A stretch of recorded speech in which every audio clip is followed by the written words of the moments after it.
ng pastor, Lord, na gagamitin mo, Lord Jesus. Give him knowledge, wisdom, Panginoon, understanding, Lord Jesus, double portion of anointing, Panginoon, as he shares your word, Panginoon. Dalangin namin na lahat, Lord, na salita ay hindi lang po basta mapakinggan, may apply din sa buhay namin bilang maging future small group leaders, Panginoon. Kaya Lord, muli, tinataas namin sa iyo, Panginoon, ang oras na ito, Lord Jesus. Aming gawain na ito, Lord, magbigay kaluwalhatian sa iyong banal at makapangyarihang pangalan ni Jesus. Amen. Ayan, thank you, Lord po. Good evening po ulit sa ating lahat, mga kapatid. Ayan, praise the Lord. Good evening, Mami Weng. Thank you, Lord. So, kunin na po natin, mga kapatid, yung mga manual po natin para makasabay po tayo. Ayan, thank you, Lord. Nandito na po tayo, mga kapatid, no, sa ating lesson 2. Ayan, may mga manual na po ba tayo, mga kapatid? Ayan, isi-send po sa GC. Meron na po tayo dyan sinend ng nakaraang linggo po. Susundan po natin yun. Praise the Lord. So, nandito po tayo sa lesson 2. Yung pinag-aaralan po natin ay patungkol po no sa pagiging successful small group leader. At ito, magkakaroon tayo ng review.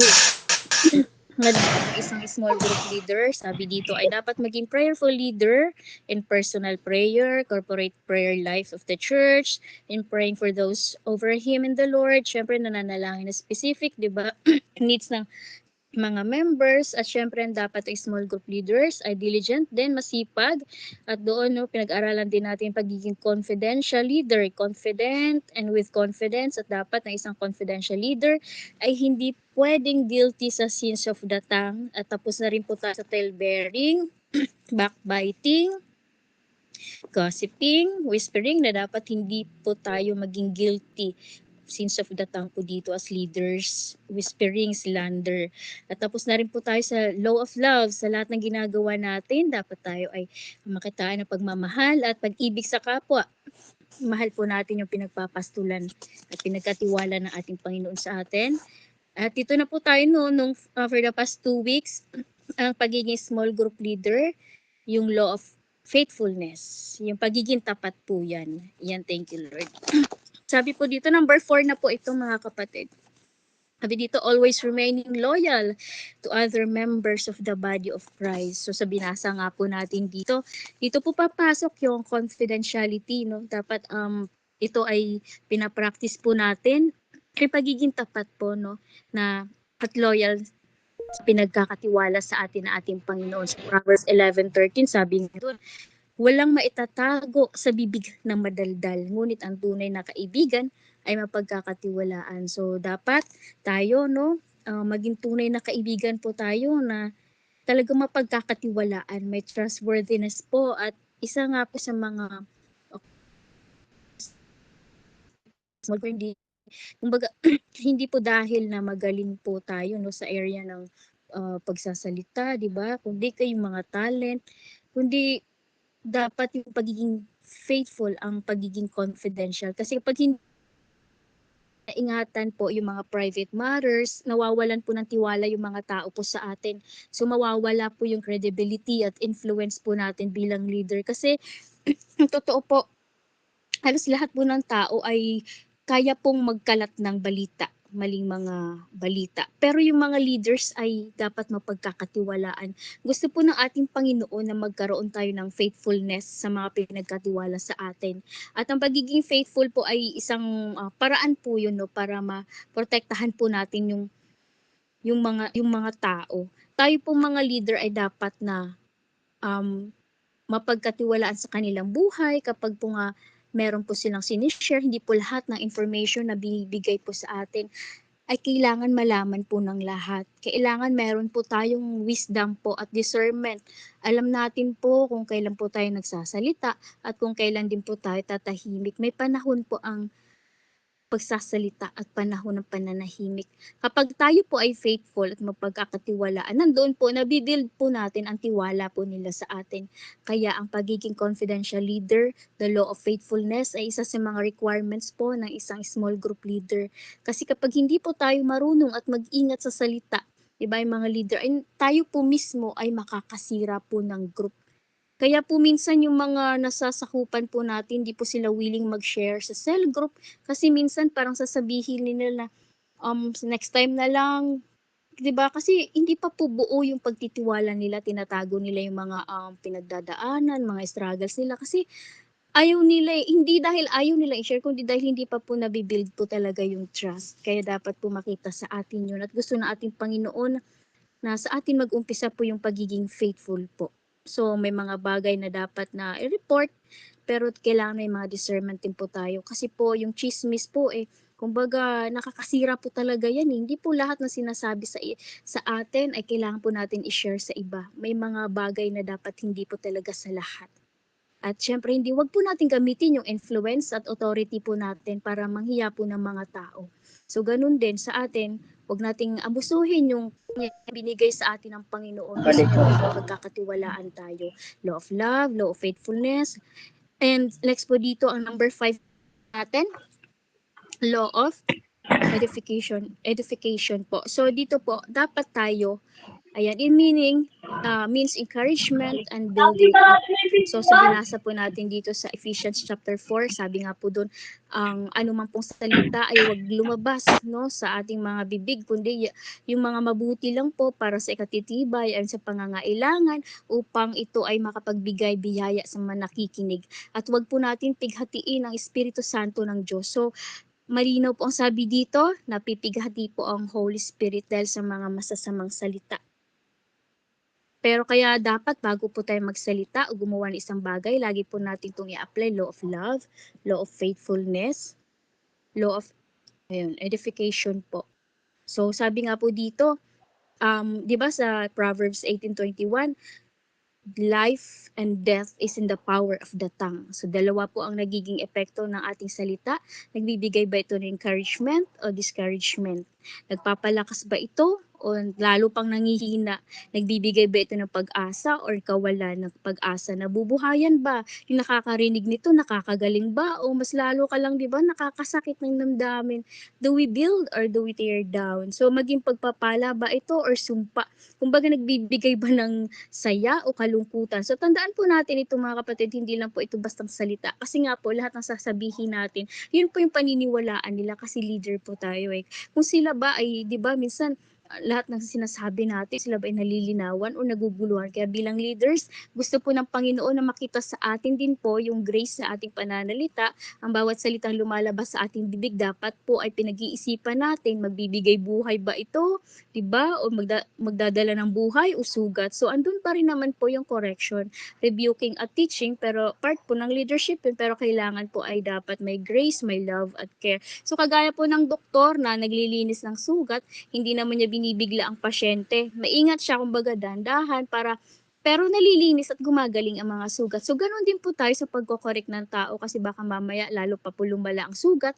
Kaya gusto po nating Panginoon ang pagsasalita natin ay makakatulong to build up, to strengthen, to heal, empower, at syempre po to help people grow. Kasi pag walang pag-ibig, kapag ang katotohanan po ay naging malupit. Pero kapag may pag-ibig, ang katotohanan ay nagiging daan, 'di ba? Nagiging daan ng restoration. So hindi po natin alam kung ano po yung mga pinagdadaanan ng mga nasasakupan natin sa mga cell groups po natin, may mga personal battles, may family problems, financial struggles, may health concerns, kaya po dapat na kaya hindi tama na pagdating sa atin, ilalo pa silang mabubugbog po no, sa mga naririnig nila sa atin. Kaya dapat tayo din po sa atin nilang maramdaman po yun, yung pag-asa na yun. So, meron pong binigay dito, di ba kung maalala po natin dito sa Bible nga po, nung shinare ni Pastor, patungkol kay Barnabas, di ba po, kung paano yun na pinagbati si Paul at Mark, kasi bigla na lang umalis si Paul, sabi niya, ayoko na kasama yan.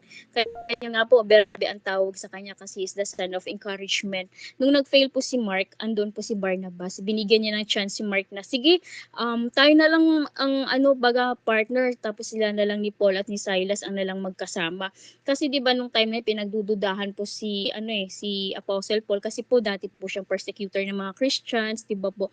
So pero si Barnabas yung nagdala sa kanya para maniwala ang mga tao sa Kanya. Kaya maging tayo po ay maging encouragement po tayo sa mga tao kasi gusto na ating Panginoon gamitin tayo as leaders to build up, to strengthen, to encourage, to heal, to restore, to empower. So kagaya nga ni Jesus, no, yung mga taong lumalapit sa Kanya, hindi niya naman tinataboy. Kumbaga, may mga makasalanan, di ba, sa lipunan, mga nawawala ng pag-asa, hindi condemnation or judgment ang natanggap nila, kundi grace, forgiveness, at hope. Si Zacchaeus, tinawag niya, di ba, sa pangalan. So, yung babaeng makasalanan, sinabi niya, your sins are forgiven.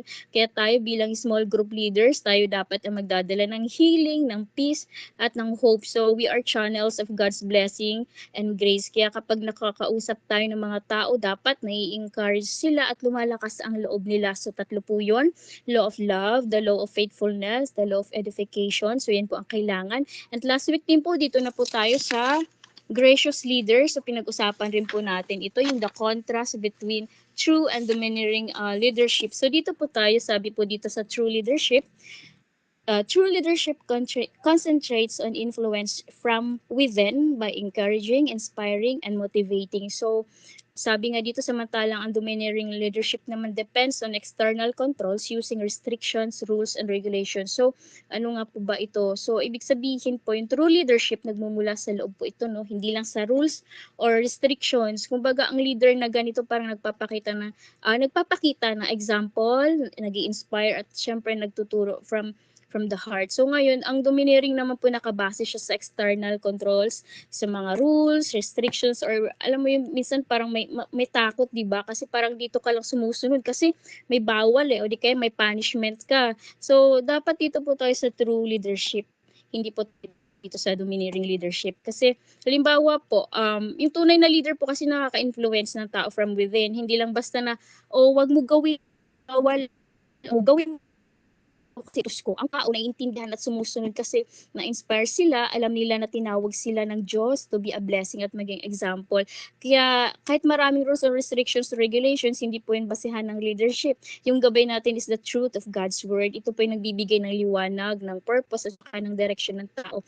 Kita rin po natin ito, for example, sa family, yung domineering parent, sabihin na, bawal to, bawal yan, huwag mong gawin yan. Yung leadership naman, yung true leadership from within, hindi sasabihin ni Papa, explain saan natin yung ginagawa, anak tayo ng Diyos. So, kung makikita po natin yung doon, kung hindi ang domineering po kasi nakabase po yun sa rules, pero yung true leadership nakabase din syempre sa identity at puso, di ba?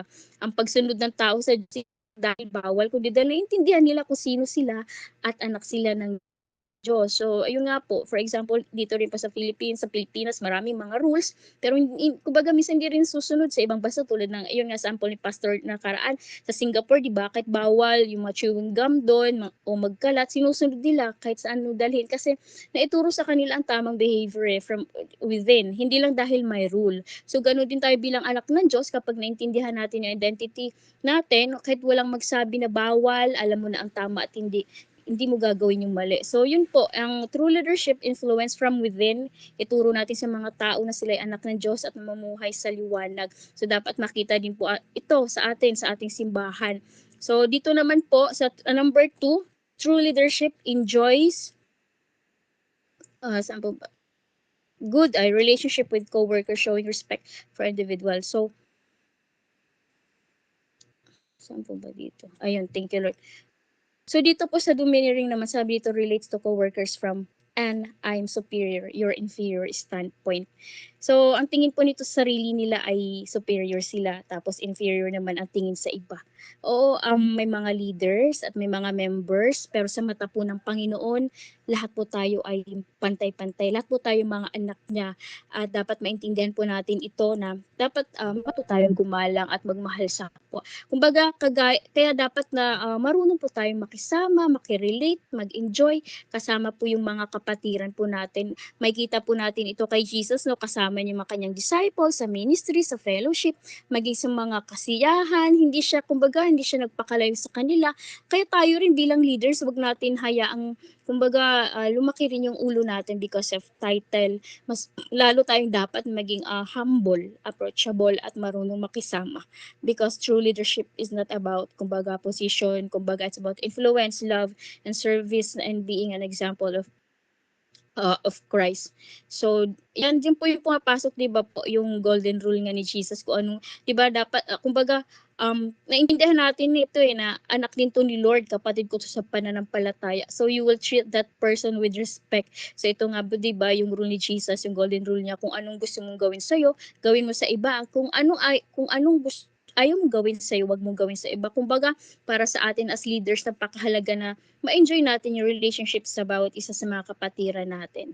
Kaya yun nga po, dapat ma-develop sa atin yung relationship through bonding. Kaya mahalaga nga po yung nakaraan, yung tawag dito, family fun day po natin.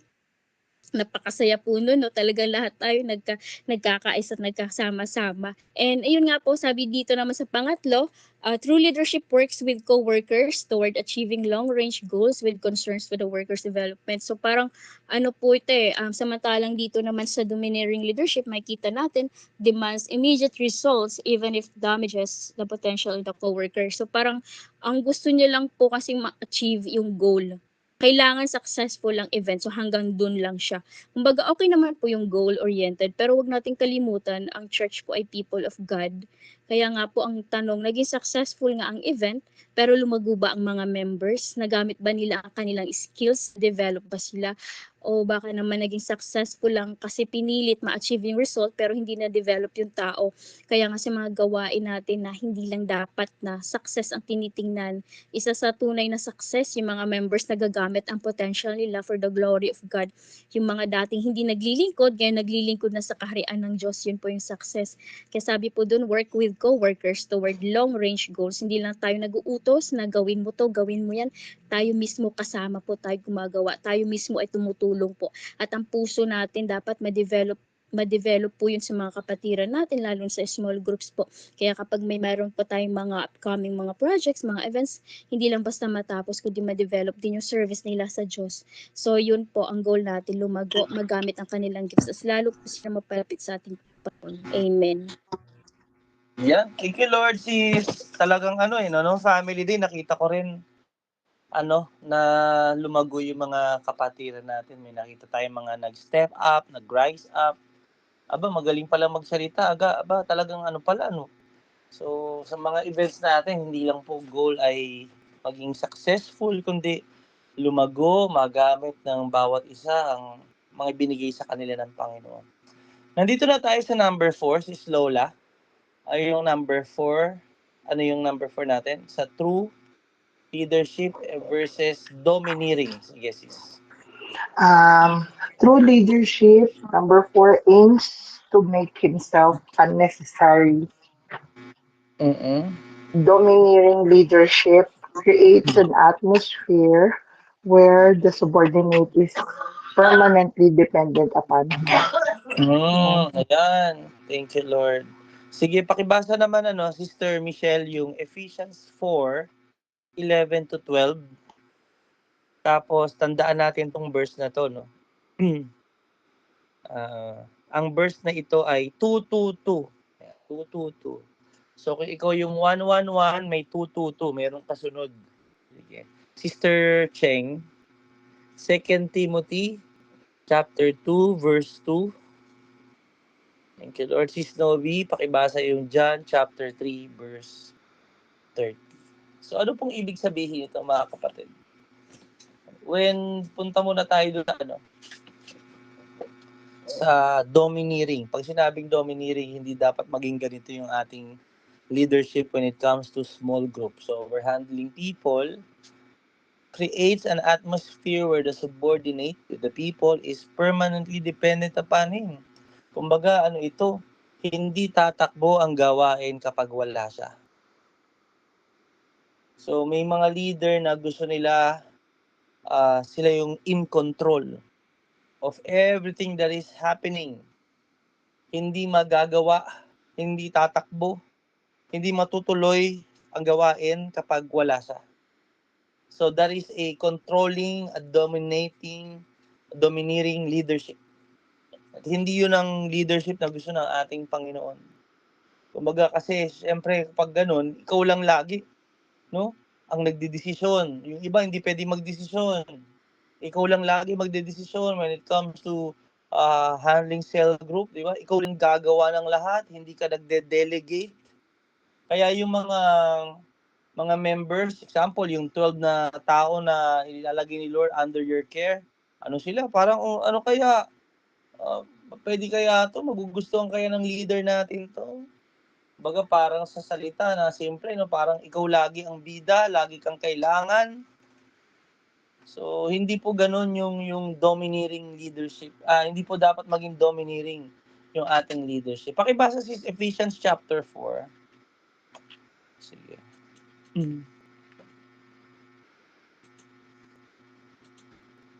Sino pong leader For natin? 11 to 12, Pastor. Opo, sis. Ayan, sabi dito, Ephesians 4:11 to 12.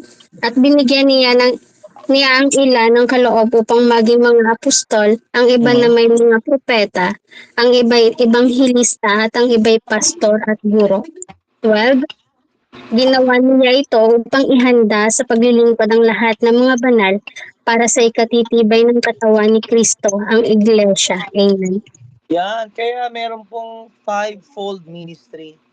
Apostle, prophet, evangelist, pastor, and teachers. Sa Tagalog, para ihanda sa paglilingkod ang iglesia, no? Ang bawat bahagi ng katawan. So, ang goal po natin, part ng pagiging small group leader, hindi yung laging ikaw ang magpe-pray, hindi yung laging ikaw ang kailangan, hindi makapagsisila kapag wala ka. Hindi pong ganun leadership natin. Ang goal natin, mga kapatid, hindi yung lagi na um, patungkol sa atin at kaya nating gawin. We equip people. Tayo po ay dapat matutunan na ang mga tao ay hindi aasa sa atin, kundi magkakaroon po sila ng platform, an open door, para ma-exercise po nila, no, yung kanilang mga gifts and abilities. So, yung atin pong pagiging domineering leadership, kailangan mapalitan ng true leadership. So, ang ating goal is to aim to make himself, herself unnecessary. Dapat po darating ang panahon na makakatakbo ang gawain kahit wala ka. Ibig sabihin, nakapag-disciple ka. Ibig sabihin, may naturuan ka. Yun po yung healthy leadership. So, paano natin magagawa yun? Kailangan matuto tayo mag-train, mag-disciple, turuan natin yung mga tao mag-pray, turuan natin yung mga kapatiran natin na mag-handle ng small group, mag-MC. Hindi po yung laging tayo. So, we're giving them opportunity kapag nakikita natin na, may potential ito, di ba? Yun, sila ay mag-share ng word. And alam niyo po, over time, yung mga members ng cell group ninyo, magiging confident sila na, nagawa ko na to praise God, nabigyan ako ng opportunity. At magagawa at papatuloy niyang magagawa na mag-lead din. Okay? So, pakibasa yung 2 Timothy. Ayan, 2:2:2. Ikaw yung 1:1:1, sunod dapat 2:2:2.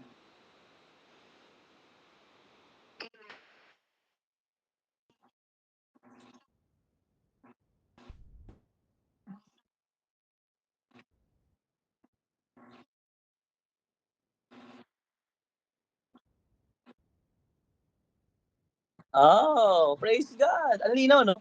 Yung instruction ni Apostle po kay Timothy, handling the church, siya yung leader doon. Sabi niya, yung mga napag-aralan mo, yung mga itinuro ko sa iyo, ituro mo din sa iba na mapagkakatiwalaan. At yung mga tao na yun, natuturuan mo, napipiliin mo, tapat sila na makapagtuturo rin sa iba. Kita niyo po yung multiplication. Kita niyo yung discipleship. So yung ministry, yung discipleship is never for us alone. Kailangan darating ang panahon na we will make ourselves unnecessary na. Pero tuloy-tuloy pa rin gawain. Para mas magawa mo yung mga ibang bagay na pinapagawa sa ng Panginoon. Hindi naman din to balance this, hindi naman ibig sabihin na hindi ka na kailangan, tatambay ka na. Hindi naman ganun eh. Yung discipleship never stops. Kapag nakita mo, nakapag-train ka na sa ganito, magte-train ka uli ng iba. Diba? Kasi doon tayo tinawag ng Panginoon, go and make disciples. Sumunod na verse. John 3. Pastor, anong verse po, Pastor? Ito naputol po kanina. John 3. 30. Yeah. Amen. Sabi po dito, dapat siyang maitaas at ako na may maibaba. Sino Amen. nagsasabi niyan? Si John the Baptist. John the Baptist po. Amen. Yeah. So si John the Baptist, nung dumating na si Jesus, ang itinataas niya, sabi ng mga disciple niya, ano po, mayroon pong ano dun, marami pong nag-follow na kay Jesus. Hindi na po sa inyo, John the Baptist. Ang sabi niya, actually yun naman ang goal ko eh. May handaing daan para kay Jesus. He must increase and I must decrease. And yun po yung Christ-like humility na ang maitataas sa ating mga victories, ang maitataas sa mga success, ang maitataas sa bunga ng ministry na ibinigay sa atin ng Lord. Example, sa inyong cell group, ikaw nag-lead ka, ang daming naging leaders dun sa cell group mo. Hindi ikaw ang maitataas. Ang tunay na po na leadership, kaya sila lumago, ay dahil kay Kristo. Kasi totoo naman yan, hindi naman natin kayang baguhin yung mga tao. Si Lord pa rin ang nagbabago sa kanila, no? So kaya ang goal natin as true leaders, let us aim to make ourselves unnecessary. Okay? So dapat ang goal natin, pag ako pa rin ang gumagawa ng mga gawain, hindi pa ako talaga tunay na nakapagdi-disciple. Hindi ko nagagawa yung pinapagawa sa akin ng Panginoon as a leader. Kasi ang totoong leader may follower. Pag walang leader, naglalakad ka lang. Okay? So meron sumusunod sa iyo. Kaya alam nyo po, examine natin yung ating sarili. No? Kung tayo ay nag-handle na rin ng mga cell group, meron po ba tayong natitrain, nadi-disciple, nakasunod natin? If meron, glory to God, continue to pray for them and continue to equip them and teach them para susunod, ikaw na, kasi talaga naman, ang buhay natin wala namang kasiguraduhan. Kaya habang tayo nabubuhay, let's make disciples. Disciples of Jesus. Sige. Anong number na tayo, Sister Grace? Pastor, number 5 po. Sige, sis. Thank you, Lord. Ano yung number 5? True leadership. Number 5. Patayin ko lang po yun.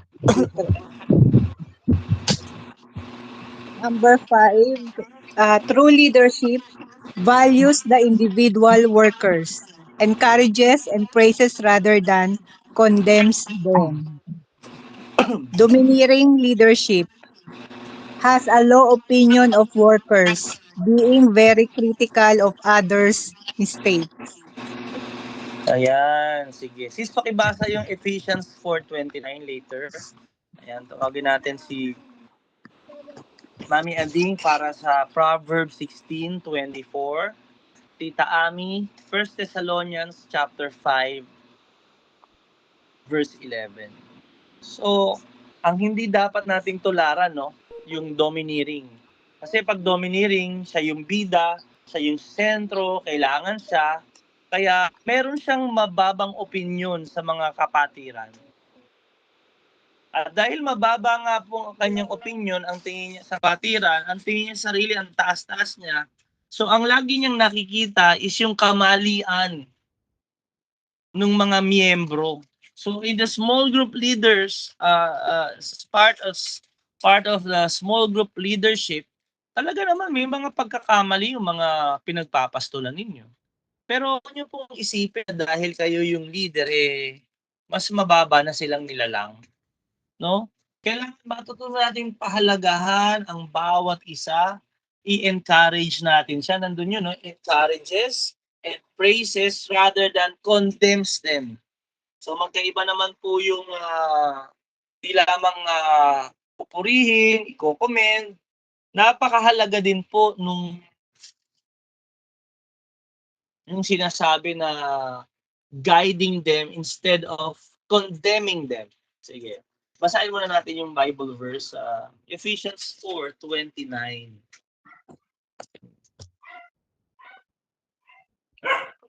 Efeso chapter 4 verse 29. Sabi po dito, huwag kayong gumamit ng masasamang salita, kundi iyong makapagpapalakas at angkop sa pagkakataon upang makapagdulot ng mabuti sa mga nakakarinig.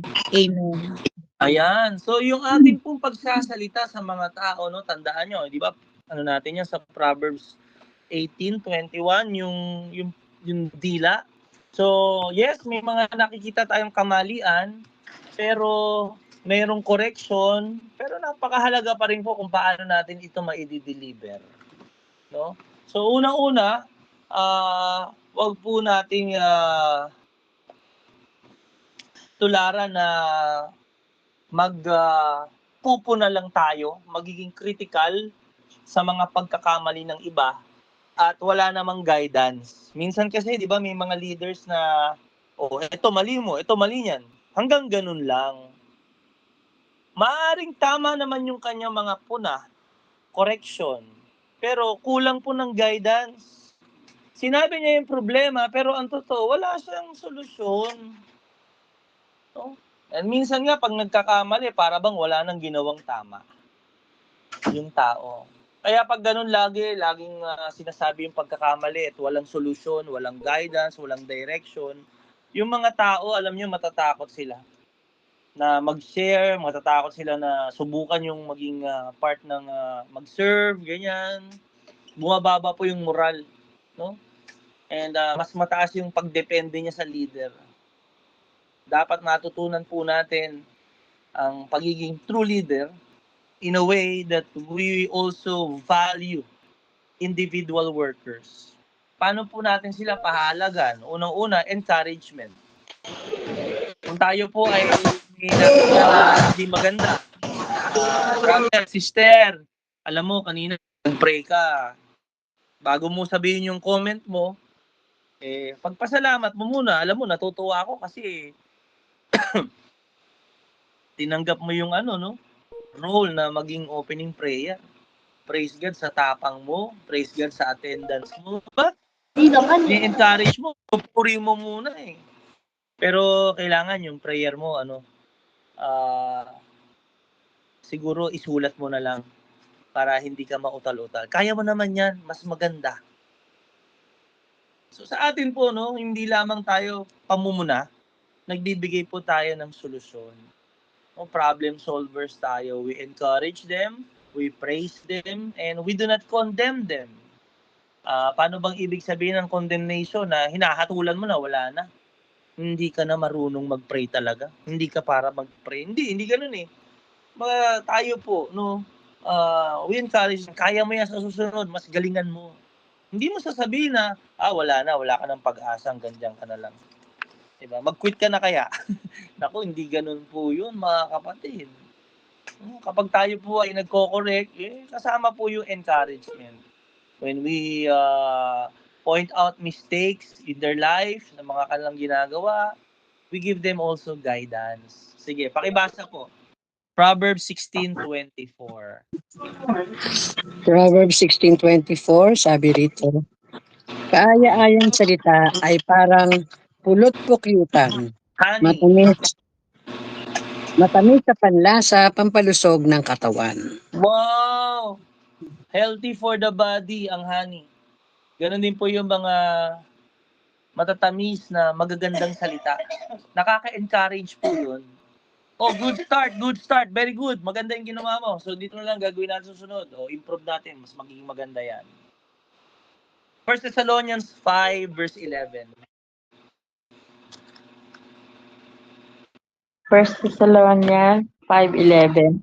Dahil dito, palakasin ninyo ang loob ng isa't isa at magtulungan kayo tulad ng ginagawa niyo ngayon. Amen. Yes! Palakasin ang loob at itaamin magtulungan. Amen. Ito po ay para sa ating mga future small group leader, ha, mga kapatid. Huwag ninyong i-expect ang mga member na ganito rin sila. May mga tao rin na hindi pa ganun kalago. Minsan pag nagko-comment sila, masyadong masakit magsalita eh. Hindi naman talaga, may mga ganun, on process pa rin sila. Kaya nga, alam nyo, napakahalaga po ng paghahanda sa pagiging small group leader. Pero sa atin, iwasan po natin yung pagkakamali na nagko-correct tayo pero wala namang teaching. Tapos yung delivery natin, masyadong marahas, hindi nakaka-encourage. Siyempre, ganun din sa atin po, no, mga tao, mga future leader, ang mga taong pwedeng tumanggap lang ng correction ay yung mga taong mapagkumbaba. Kapag kayo po ay hindi marunong tumanggap ng correction, hindi pa po tayo pwedeng maging leader sapagkat nandun pa yung pride natin. Pero kapag isinuko na natin yung ating sarili sa Panginoon, we also submit to the godly leadership na ibinigay sa atin ng Panginoon.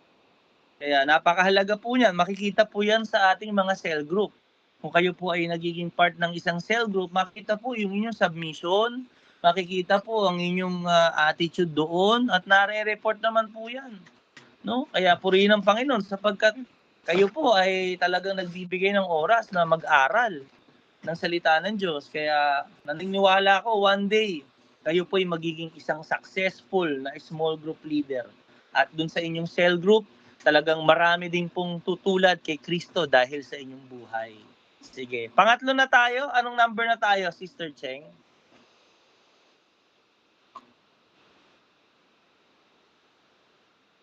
6. Sige po. Sige, pakibasa po.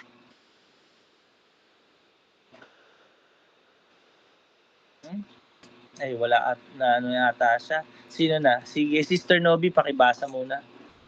Number 6. Number 6, Opo.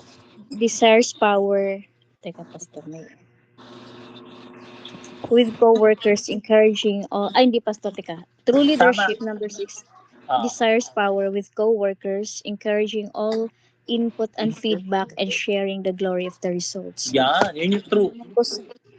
Dito naman po sa domineering leadership, desires power over co-workers, assuming credit for all accomplishments and do not desiring any criticism. Nako, paano natin iiwasan ang pagiging domineering?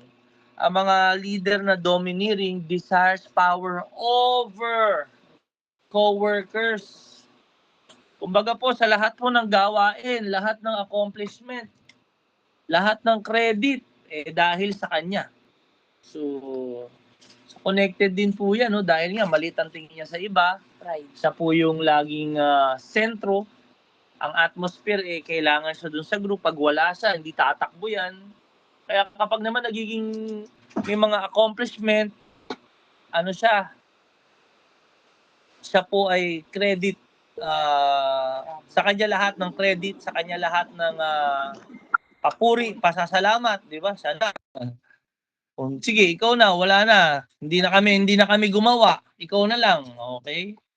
So hindi po dapat maging ganun ang ating leadership, no? So pakibasa naman po 'yan. Sister Michelle, yung Philippians chapter 2 verses 3 to 4. Okay, Lord. Ayan, Sister Lola, pakibasa po ang Romans 12 verse 10. And Sister Maya, 1 Corinthians 12 14 to 20. Ayan, sige. Unahin muna natin yung sis, Philippians chapter 2. Ayan, Philippians chapter 2 verse 3 to 4. Sabi dito, huwag kayong gumawa ng anuman dahil sa paghahangad ninyong maging tanyag. Sa halip, bilang tanda ng pagpapakumbaba, ituring ninyong higit ang iba kaysa sa inyong mga sarili. For Yan. Sige. Tuloy. pag malasakitan ninyo ang kapakanan ng iba at hindi lamang ang inyong sarili. Amen. Praise God! Lagi ang iniisip yung iba, no? Hindi yung sarili niya, hindi self-centered eh. Yung true leadership po, mga kapatid, hindi over with coworkers. Desire power over, hindi ganon. Ang true leadership is desire power with coworkers. Ine-empower niya, ine-enable niya. Binibigyan ng opportunity yung mga members na, sige, exercise mo yan, gift mo na yan. At hindi lang po yun, no, encouraging all input. Sige, pakinggan natin anong idea mo. Maganda yung idea mo. And feedback.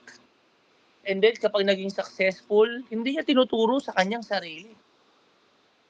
Nire-recognize niya yung effort din po ng iba. Hindi po out of selfish ambition. Hindi para maging tanyag sa kanyang sarili. So, Yung kabaliktaran nito, kapag domineering, ayaw niya ng ibang idea. Ang gusto niya yung sa kanya lamang. Hindi niya papakinggan yung mga ideas ng ibang mga members kapag may plano. Ito sana ano bang magandang gawin? Ini-ignore niya yun. Yung mga achievement sa kanya lahat. At syempre, kapag may feedback siya na sinabi sa kanya, may mga gustong magsabi na ganito yung ganyang ginagawa, ayaw niya nun. So, syempre, alam niyo naman yung mga tao na ayaw na napupuna. Kasi ang tingin niya sa sarili niya, lagi siyang tama. At syempre, yung pinakaugat talaga niyan, pride. No? Lagi siyang tama Tandaan natin yun, ang mapagkumbaba itataas ng Diyos. Pero ang nagmamataas, ibabagsak ng Diyos. Kaya alam niyo po, let's not desire power over, but desire power with co-workers. Bakit? Sister Maya, pakibasa. Ano ba yung katawan ni Kristo? Ano ba yung iglesia? Sige po. 1 Corinthians 12:14 to 20. Yan. Ang katawan ay binubuo ng maraming bahagi at hindi ng iisang bahagi lamang. 15. Yes. Kung sasabihin ng paa, hindi ako kamay, kaya't hindi ako bahagi ng katawan. Hindi nga ba ito bahagi ng katawan? 16. Kung sasabihin ng tenga, hindi ako mata, kaya't hindi ako bahagi ng katawan. 17. Kung puro mata lamang ang buong katawan, paano ito makakarinig? Kung puro tenga lamang ang buong katawan, paano ito makakaamoy? 18. Subalit inilagay ng Diyos ang bawat bahagi ng katawan ayon sa kanyang kalooban. 19. Kung ang lahat ng bahagi ay pare-pareho, hindi yan may tuturing na katawan. 20. Ngunit ang totoo ay marami ang mga bahagi, ngunit iisa lamang ang katawan. Yan, yun po yung church, no? Church is like a body. One body, many parts. Yun yung sinasabi niya.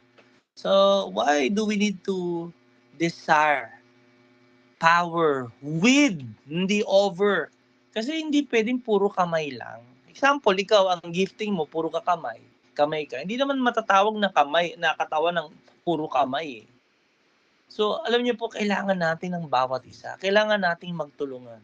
Let us recognize na we need everybody in the body of Christ. Kailangan natin ng bawat kaloob na binigay ng Diyos. Okay, wag nating sabihin na hindi tayo importante, wag nating maliitin ang trabaho ng tenga. Hindi po Lahat po yan mahalaga. Kaya alam niyo po, when we recognize na ang katawan ni Kristo ay iisang katawan pero maraming bahagi, alam niyo, ma-appreciate niyo po yung yung help, yung contribution, yung ginagawa ng ibang tao para mas lalong mapaganda ang paglilingkod. Kaya po sa atin, pag ganito ang ating kaisipan sa simbahan ng Panginoon, mawawala yung inggitan. Sige nga, kailan po ba nagmalaki ang kamay? Buti na lang, kamay ako, hindi ako paa. Di ba? Nakakaingit naman, kamay siya, ako paa. Hindi pong ganun Hindi ka maingit kasi magkaiba tayo ng tawag. Actually, pagpapasalamat mo pa nga Kasi yung nagagawa ng paa, hindi kayang gawin ng kamay. At yung nagagawa ng kamay, hindi kayang gawin ng paa. Kung nagagawa niya yun, magpasalamat ka. Di ba? You need to recognize na yung katawan ni Kristo, the church, is one body but many parts. So hindi pwedeng puro kamay lang ang gagawa. Hindi naman pwedeng pang-amoy ang kamay, pang gamitin paningin ng kamay, hindi. So being a leader that is true, we desire power with co-workers. Totoo naman po yan May mga kaya po kayong gawin na hindi ko kayang gawin. At meron din akong kayang gawin na hindi nyo kayang gawin. Kailangan natin yung bawat isa. And also, I will attest to that na hindi naman po ang simbahan ay patuloy na magiging matagumpay. Kung ako lang po mag-isa lahat ang gagawa niyan. Hindi po. Hindi ko rin kayang gawin yun. Kaya nga po, sa church, we enable everybody part of the leadership team na exercise mo yung gift mo. Tinawag ka ni Lord sa gift na yan. may character ka naman ni Christ na humility, sige gamitin mo. Kung magkamali ka, sige tuturuan kita, i-correct natin, mag-i-improve ka. So, hindi lamang po isa o tawag ng iba doon ay bottleneck ministry na kapag wala ka, ikaw lang yung pinakadulo ng bote, mabibitawan ng lahat. Bottleneck yun, ikaw lang magfa-function. Ikaw lang lahat. Hindi po Kailangan po natin ng kaloob ng bawat isa. Halimbawa nga lang, sa pagluluto na yan sa ushering ministry. Alam nyo ba, hindi na yan every week mga pagkain ng workers, hindi na pa pinapa-approve na ano bang menu, pastor? Ano bang lulutuin, pastor? Hindi na Meron mas nakakaalam kung paano ba-budgetin, kung anong kailangan gawin, kung paano tatakbo itong ministry na ito. Because we empower you, we enable you. Kasi gano'n naman ang Holy Spirit, di ba? Makapangyarihan siya He enable us to do what we cannot do on our own. Sige po, Romans chapter 12, verse 10, pakibasa po. Romans 12 verse 10, sabi po dito, magmahalan kayo bilang magkakapatid kay Kristo at maging magalang sa isa't isa. Amen. Napakahalaga po ng paggalang. Yung honor one another above yourself. Sa English translation ng Romans 12, no? So, true leadership, may gusto niya yung collaboration. Humble din po siya na ma-recognize niya na hindi ko kayang gawin lahat. At kapag nagtagumpay, thank you Lord. We give God the glory, we recognize the people na nag-participate. Kumbaga lahat po ay talagang nabibigyan ng opportunity na makapag-serve. Hindi lamang siya, no? Ang nagdedesisyon sa lahat-lahat. Sige po. Sunod na tayo. Anong number na tayo? Tawagin natin si Mami Ading po.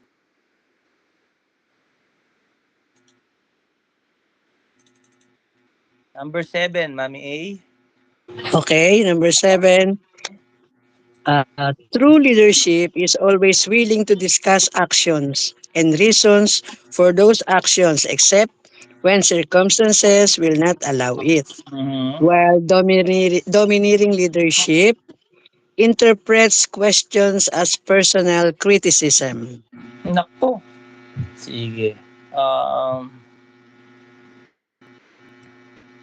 Pakibasa po, Sister Michelle, yung James chapter 1 verse 20.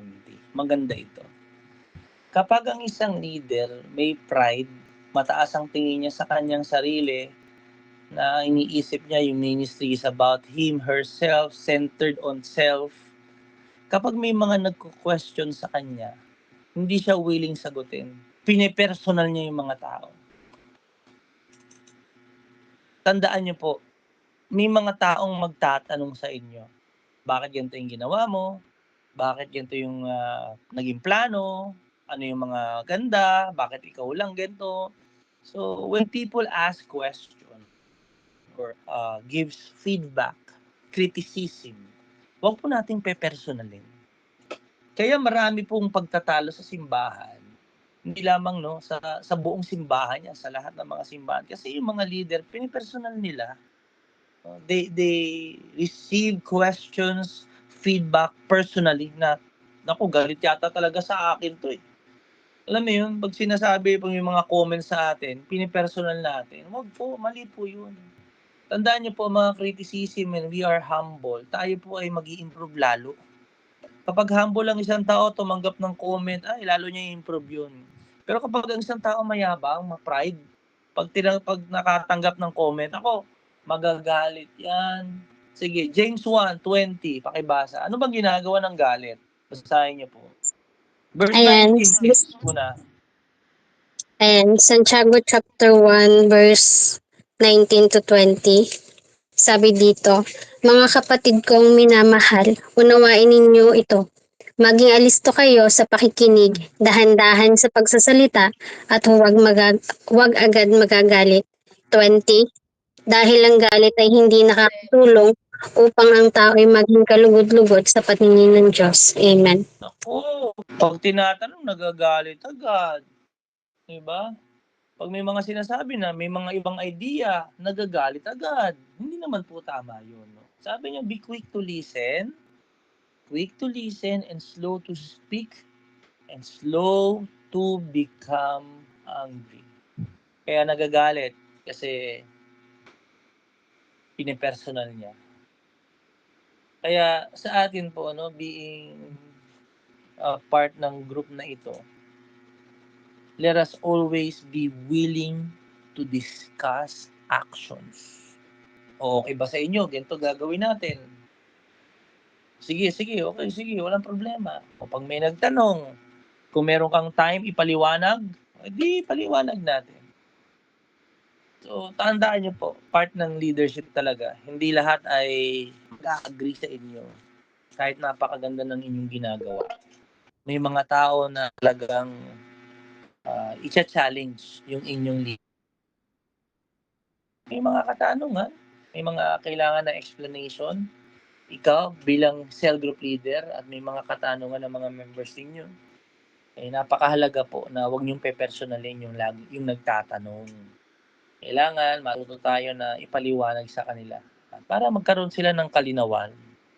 Kaya pag kayo nagmi-meeting o kaya binibigyan ng opportunity o meron ba kayong mga katanungan sa ating plano, ganito, o meron tayong bonding below sa cell group natin. O, bakit ba kami check ng journal? Bakit nag-check yung journal namin? Ikaw mag-check. Kasi para magkaroon tayo ng accountability. Kasi totoo tayo mga tao, kapag walang nag-check ng journal natin, wala tayong wala yung parang nagbibigay sa atin ng accounting na kung ano yung mga nagagawa natin, doon tayo mag-i-improve, doon tayo lalago. Diba? Hindi mo pe-personalin yun part yun. As leaders, we need to understand na dapat matutunan natin kung paano tayo magpapaliwanag. Hindi rin po sagot na pag may mga tanong sila, pagpe-pray ko yan. Hindi, kailangan alam din natin kung ano po yung mga sagot na yun. No? So, number na tayo. Okay, kailangan as a true leader, open po tayo sa mga katanungan.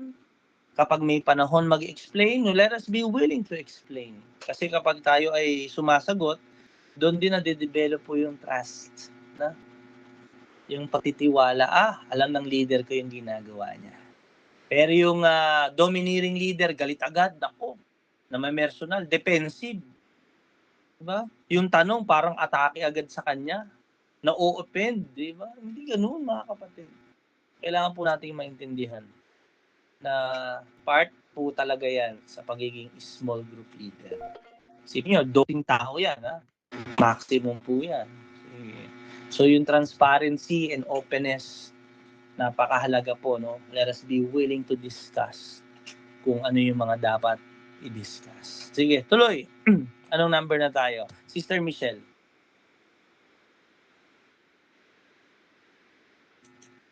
Number 8. Ayan, number 8 po.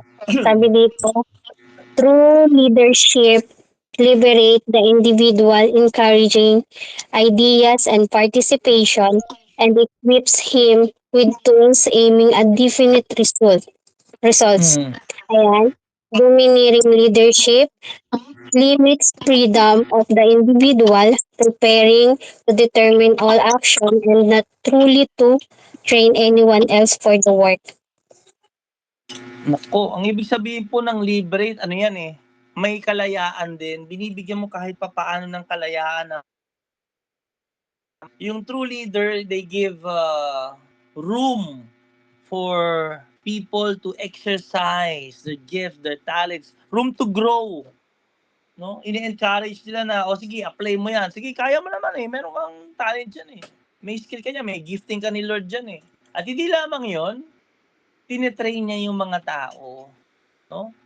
Meron pong kasamang teaching, hindi lamang bastang pagbibigay ng opportunity, ini-encourage and yung tao na maggamit niya, mag-participate yung tao, yung member na mag-lead, mag-pray, mag-serve, na magamit niya yung mga gifting na ibinigay sa kanya ng ating Panginoon. Pero sa kabilang banda, participation equips him with tools aiming at definite result. Okay. Sa domineering, limits freedom of the individual. Minsan kasi Kaya nga, dugtong-dugtong yan, no?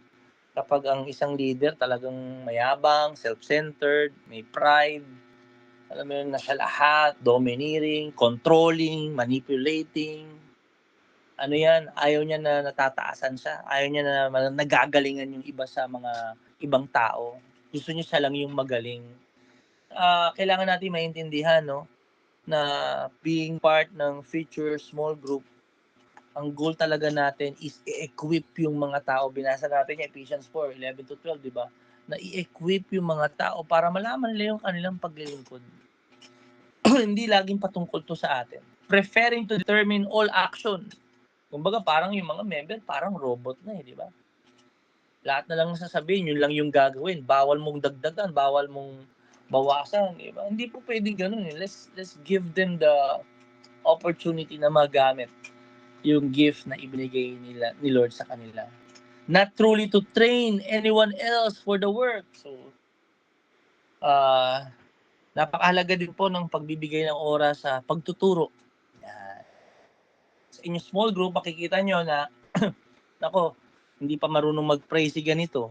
So, ikaw, part ka ng 12 yan, hindi maximum. So, tingnan mo, paano ba? Kailangan ako matuto na paano ba magturo when it comes to prayer? Paano ko tuturuan mag-pray itong mga tao ito? Paano ko sila tuturuan mag-journal? Paano ko sila tuturuan na magbasa ng Bible? So, hindi lamang po na basta nyo lang biglang, ikaw ngayon So, yung maglilid ngayon, paano ba mag-MC? Tuturuan mo rin. Kailangan po ng paghahanda. I-equip mo sila. Kasi siyempre, paano sila magpa-participate kung hindi mo sila tinuruan? Diba? Siyempre, we lead by example. Purihin ng Panginoon sa simbahan ng Diyos, dito sa Jesus Coffee, giving you, we are also generous to everyone na magamit. Lord, encourage namin kayo na to participate in serving in the ministry. Hindi lamang yon, gusto natin mahasa yung gift. Ini-equip din namin kayo, tina-train din namin kayo. Hindi lang kayo bastang isinalang ng walang training, di ba? Kaya kung meron po tayong pagkakataon na mag-aral, mag-train, di ba? Kailangan po talagang i-take advantage natin yun. Kasi pag nandoon na tayo, doon nyo gagamitin lahat ng pinag-uusapan natin dito. Ito pala yung pinag-aralan namin. Paano ko to haharapin? Di ba? Paano ko to sisimulan? Sige. Thank you, Lord. Sige. Sister Grace, anong number na tayo? 9. Number 9 po, Pastor. Okay. Thank you, Lord. True leadership is a heart man portraying a genuine concern for others. Number Okay. domineering leadership is a head man showing little or no human compassion. Naku, hindi naman mga robot yung mga tao, di ba? Sister Grace, pakibasa yung 1 Corinthians 13:1-3. Thank you, Lord. Sister Lola, Colossians 3:12. Pag sinabing headman, walang compassion, walang awa, no? O hindi naman sabing walang awa, ang konti lang ng medyo wala siyang talagang genuine concern doon sa nangyayari doon sa tao. Kumbaga, parang nung pinag-usapan kanina, goal-oriented lang. Task-oriented na kailangan matapos natin to yung mga gumagawa sobrang nang hinang-hina, di ba? Basta kailangan niyo tong gawin. Yun domineering na yun Ang priority nito kailangan masunod yung plano, masunod yung mga rules. Hindi naman po masama yung magplano. Hindi din masama, may mga rules, may mga task tayo. Pero syempre, kailangan din natin maging compassionate. At syempre, we consider yung mga nararanasan, may problema, kakatapos lang ng mga nangyaring hindi maganda sa kanilang buhay. So, nandun yung yung puso ng tao na talagang genuine concern. Na, sige, papahinga ka muna. Okay lang, sige. Ka muna, mag-take ka muna ng rest para makapag-focus ka dyan. Ayan, sige. Pakibasa muna. 1 Corinthians. Unang Korinto chapter 13 verse 1-3. Ang pamagat nito ang pag-ibig. Verse 1. Makapagsalita man ako sa mga wika ng mga tao at ng mga anghel, kung wala naman akong pag-ibig, para lamang akong kampanang umaalingaw-ngaw o pompyang na maingay. Verse 2, kung ako man ay may kakayahang magsalita ng mensahe mula sa Diyos at umunawa sa lahat ng hiwaga, kung nasa akin man ang lahat ng kaalaman at lahat ng pananampalataya, ano pat nakakapagpalit ako ng mga bundok, nakakapagpalipat ako ng mga bundok, ngunit wala naman akong pag-ibig, wala akong kabuluhan. Noon. Verse 3, at kung ipamigay ko man ang lahat ng aking mga ari-arian at ialay ang aking katawan upang sunugin, ngunit wala naman akong pag-ibig, wala rin akong mapapala. Oh, Amen. grabe, no? Ang daming mighty works, mighty things na pwede mong magawa. But without love, it's nothing. Hindi ba? Baliwala yun. Meron akong parang narinig na saying na people really don't care what you know until they know how much you care. Kasi talaga naman, may mga taong magagaling. May mga tao na talented. Pero minsan nawawala na yung puso, di ba? Kailangan matutunan din po natin ang simbahan, mga tupa yan ng Diyos eh. Pamilya tayo eh. May mga pagkakataon na, Pastor, kulang akong tulog. O sige, magpahinga ka. Okay lang yan. We actively listen to what is happening in their life. Tandaan nyo sa mga future members, kailangan maging concerned tayo. No? And syempre, yung kanilang personal life, family life, napakahalaga. Naku, pero kaming bonding, minsan lang to eh. O sige, go. Diba? Hindi yung parang stricto tayo lagi, no? Kailangan ganito, kailangan ganyan. Diba? Minsan may nag-i-struggle na, pero pinagmamalupitan pa rin natin. So, pero syempre, hindi lang naman pero puro puro grace, di ba? Kasi si Jesus balance, di ba? Grace and truth. John chapter 1 yan, di ba? 14, 17. Nakabalance po yung instruction sa compassion. Di ba? May mga papagawa, pero syempre may awa. Paggawa, parang rhyming yun. May papagawa, pero awa. Instruction, may compassion. Yan, di ba? Meron kang puso po, no? Sa ginagawa natin. Mahal natin yung mga tao. Diba? Mga tupa yan eh. Hindi lang gawain yung mahalaga. Buhay nila yung mahalaga. Pamilya nila yung mahalaga. Kalusugan nila yung mahalaga. So, consider natin yun. No? Kasi siyempre, may mga kapatid tayo, may sakit, nanghihina, financially may struggle. So, kino-consider natin yun. Colossians 3 verse 12, kapatid, pakibasa. Colossians 3 verse 12. Kaya bilang mga banal at minamahal na mga pinili ng Diyos, Yan. dapat kayong maging mapagmalasakit, mabuti ang kalooban, mapagpakumbaba, mabait, at mapagtiis. Amen. Ang ganda, no, sa Tagalog. Nagmamalasakit, mabuti ang kalooban. Ano sis? Mapagkumbaba, Mapagkumbaba, mabait, mabait, mapagtiis. mapagtiis. May patience, di ba? Nako, absent na naman si Ayun pala, di mo alam. Talagang walang tulog. Ayun, di mo alam. Talagang may sakit pala. May mga pagkakataong ganun eh. Hindi tayo nagiging malupit. Huwag tayo maging malupit. Mga tao po yan eh. No? Magkalagyan natin ng puso. Sabi ko, may balanse po yan mga kapatid. May instruction, may compassion. Kailangan matuto natin paano ito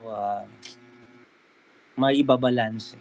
Kasi through them, through those actions, ma-realize ng mga tao na mahal ako nito. Hindi lang mahal nito kasi may nagagawa ako. Hindi. Mararamdaman na mahal mo sila na talagang nagmamalasakit ka sa kanila. Napakaganda, no? So, kailangan na lang natin gawin. I-apply natin ito. No? Ang panghuli, tapusin natin to. Okay, thank you, Lord. Last na po. Si Sis Nobi pakibasa. Number 10 na tayo. Medyo madali lang naman. Connected din. Amen.